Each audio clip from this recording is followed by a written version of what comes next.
모든 통증에는 똑같은 이유가 발생되고 있습니다. 이게 무슨 말이냐면, 통증이라는 것은 어디서부터 오냐면 결국에는 몸에 대한 불균형, 균형이 깨지게 되면서 오는 게 일반적이고, 균형이 올바른데 통증이 있다는 것은 사실상 말도 안 되는 소리다 생각하시면 좋을 것 같아요. 이게 무슨 말이냐면, 태어난 친구가 관절이 아플 가능성, 그리고 반대로 생각한다면 어린 나이에 내가 관절이 아플 가능성, 그리고 내가 나이가 들었을 때 관절이 아플 가능성, 두 가지에 대한 경우의 수를 두고서 봤을 때 우리는 어릴 때 당연히 내가 태어났을 때는 관절에 대한 아플 가능성이 없겠죠. 제로에 수렴합니다.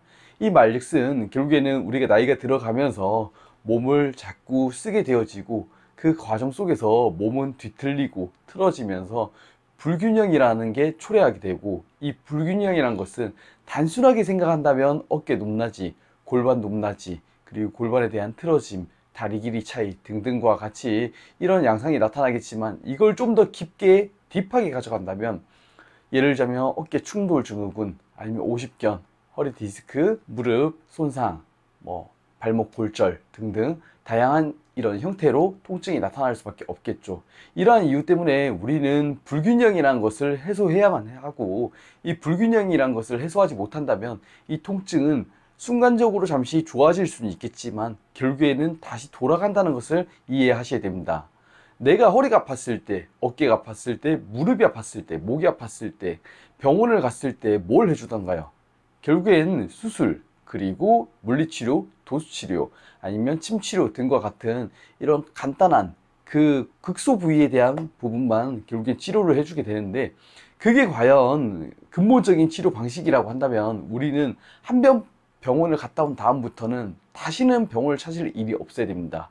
왜? 근본적인 치료 해결 방법을 통해서 해결을 했기 때문이죠. 하지만 우리가 또다시 병원을 찾는다는 것은 결국에는 그 방식은 근본적인 치료 방식이 아니라 일시적인 치료 방식에 그쳤기 때문에 우린 또다시 발걸음을 할 수밖에 없게 되는 겁니다. 자, 그렇다면 근본적인 해결 방식, 이걸 어디서 찾을 수 있냐?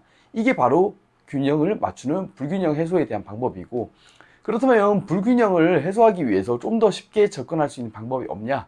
라고 했을 때는 저는 딱 한 가지 있다고 설명드리고 싶어요. 사람이란 동물은 결국에 섰을 때 똑바로 서 있게끔, 즉 머리부터 발끝까지 모든 형태가 대칭을 이루고 두 개가 딱 붙어 있어야 돼요.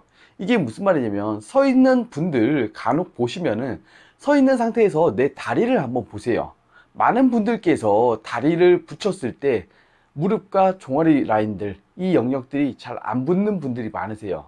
이 말즉슨 무슨 말이냐면, 내 하체 자체가 이미 틀어져 있다는 뜻이고, 그 틀어짐으로 인해서 내 근육에 대한 기능들이 순전히 원래의 본 기능을 못하고 있다, 이렇게 이해하시면 좀 좋을 것 같은데, 무릎과 종아리가 닿는다는 개념은 정말 중요한 이야기가 됩니다. 이게 무슨 말이냐면, 단순히 살이 많아서 붓고 단순히 살이 없어서 안 붓고 이런 원리가 아니라, 몸에는 근육에 대한 기능이라는 게 존재하게 되고, 근육에 대한 기능을 통해서 우리 몸은 정렬을 맞추게 되는데, 단순히 살이 많다고 살이 적다고에 대한 이유 때문에 얘들이 벌어지고 모이고 하진 않는다는 것입니다.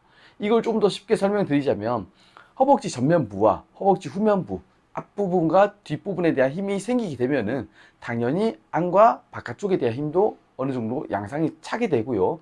반대로 허벅지 앞과 뒤에 대한 힘이 제대로 받지 못한다면은 허벅지 안쪽에 있는 내전근, 그리고 외측근, 바깥에 있는 외측근, 이 두 개에 대한 형상 또한 잘 안 이루어지게 마련입니다. 이런 이유 탓에 우리 몸이라는 것은 정렬을 맞추는 게 가장 중요한 거고, 정렬을 통해서 그렇다면 내 다리를 붙여봤을 때 다리가 안 붙고 있는 분이다 라고 하셨을 때는 첫 번째로 하나를 의심해 볼 수 있습니다. 일단은 내가 오다리이거나 아니면 X자형 다리이거나 아니면 X자형 오다리이거나 이 세 개 중에 하나일 텐데요. 자, 그렇다면 여기서에 대한 해결 방식은 사실 세 가지가 다 동일시하게 들어간다 생각하시면 좋을 것 같아요. 일단은 허벅지 바깥쪽에 있는 외측 관근을 풀어주는 것이고요. 두 번째로는 무릎 바로 옆에 있는 장경인대라는 구역을 풀어주는 것이랍니다.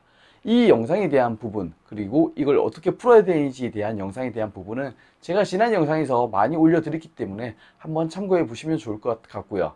자, 그렇게 해서 외측에 대한, 즉 유착되어 있던, 굳어져 있던 우리 몸을 풀어주게 되면은 결국에 내 몸에 대한 조직은 부드러워지기 마련입니다.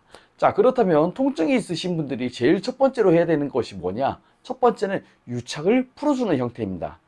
자, 우리가 운동을 안 해서 통증이 올까요? 아니면 몸이 굳어져서 아픈 경우가 많을까요? 라고 했을 때는 결국에 우리 몸은 굳어진 상태에서 나쁜 움직임이 나왔기 때문에 통증이 있는 것이지, 단순히 운동을 안 했기 때문에 아픈 거예요 라고 치부하기에는 너무 거리가 멀다 생각하시면 좋을 것 같아요. 이게 왜 그러냐면, 자, 우리가 걷고 있는 형태, 계단을 오르고 내리는 형태, 결국 이 모든 것도 하나의 운동 속에 포함이 되고요. 자, 그런데 이렇게 운동을 했음에도 내가 통증이 있다. 그렇다면 사실 내 몸에 대한 유착, 굳어진 정도가 굉장히 심하기 때문에 잘못된 움직임을 만들어내고 있다. 이렇게 생각하시면 좋을 것 같아요. 결국에 바른 움직임을 만들어내기 위해서는 굳어진 조직들이 풀려 있어야 되고, 풀리지 않은 굳어진 상태, 나쁜 움직임을 나올 수밖에 없게끔 환경값 자체가 그렇게 세팅되어져 있는데, 그 상태에서 운동을 한다고 좋아질 가능성을 기대한다는 것은 이렇게 생각하시면 좋을 것 같아요. 내가 공부를 하루에 1분만 하고 있는데 시험 성적이 100점이 나오길 바라고 있는 거예요. 즉, 방향이 틀렸다는 것을 이야기 드리고 싶습니다. 결국에는 유착된 것을 먼저 풀어줘서 내 몸에 대한 조직도가 부드러워진 상태에서 내 근육에 대한 근 기능이 제대로 활성화될 수 있게끔 맞춰주신 다음에, 즉 환경값을 먼저 세팅시켜 준 다음에 그 다음번에 해주셔야 될 게 운동이다, 이렇게 생각하시면 좋을 것 같습니다.